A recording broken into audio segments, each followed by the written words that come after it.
Assalamualaikum warahmatullahi wabarakatuh. Perkenalkan kami dari kelompok 10 mata kuliah Teori Akuntansi yang beranggotakan Sufitri, Safanarida, dan Putri Septiani. Kami di sini akan memaparkan materi tentang akuntansi sumber daya manusia. Akuntansi sumber daya manusia adalah proses mengidentifikasikan dan mengukur data tentang sumber daya manusia dan menyampaikan informasi kepada mereka yang berkepentingan. Fungsi ASDM adalah 1. Sebagai kerangka kerja untuk membantu pengambilan keputusan di dalam SDM. 2. Memberikan informasi kuantitatif tentang biaya dan nilai SDM sebagai unsur organisasi. 3. Memotivasi manajer mendopsi informasi SDM dalam pengambilan keputusan yang menyangkut orang banyak. Tujuan akuntansi sumber daya manusia adalah memberikan informasi tentang sumber daya dalam suatu perusahaan yang berfungsi bagi pengambilan keputusan, yaitu ada 3 macam. 1.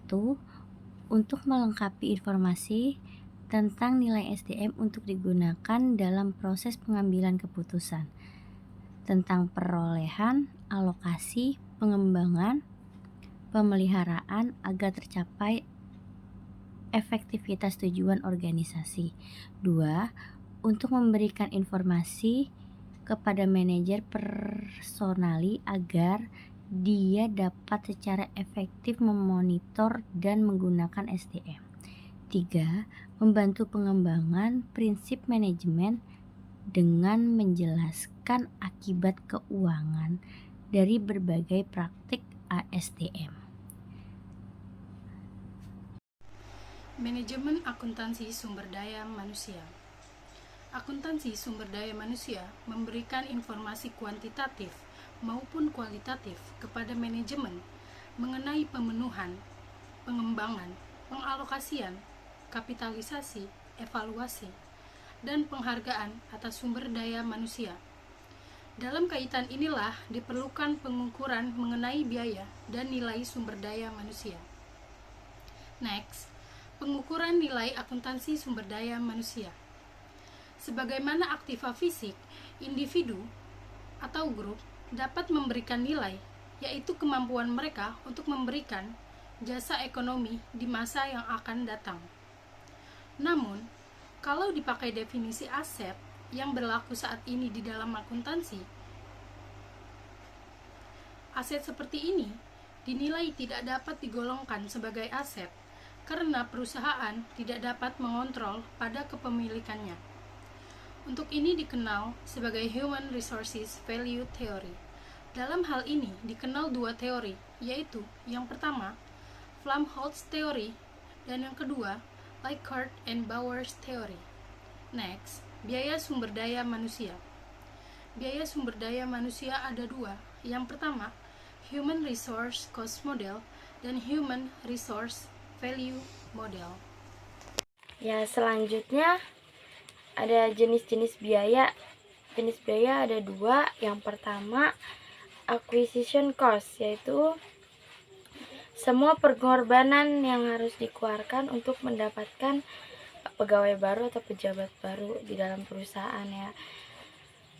Di sini ada biaya langsungnya itu seperti biaya rekrutmen, biaya seleksi, hiring, dan penempatan.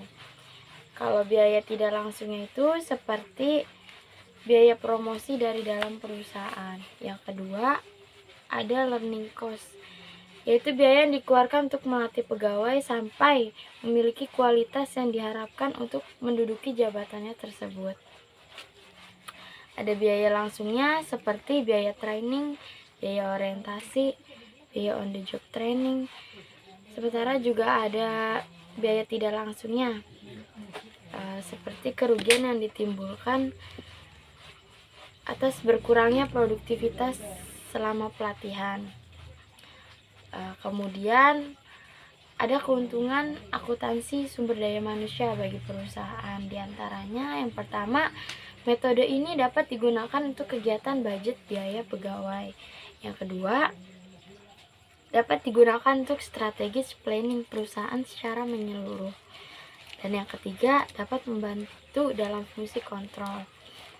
Selain itu, ada juga keterbatasan dari akuntansi sumber daya manusia. Di antaranya, yang pertama, tingkat kepercayaan pada data yang digunakan sebagai input karena data historis yang lalu tidak ada, sehingga perlu ditaksir terlebih dahulu. Yang kedua, validitas dari pengkategorian 7 biaya fungsional. Jadi, kesimpulan dari akuntansi sumber daya manusia ini adalah jadi sumber daya manusia,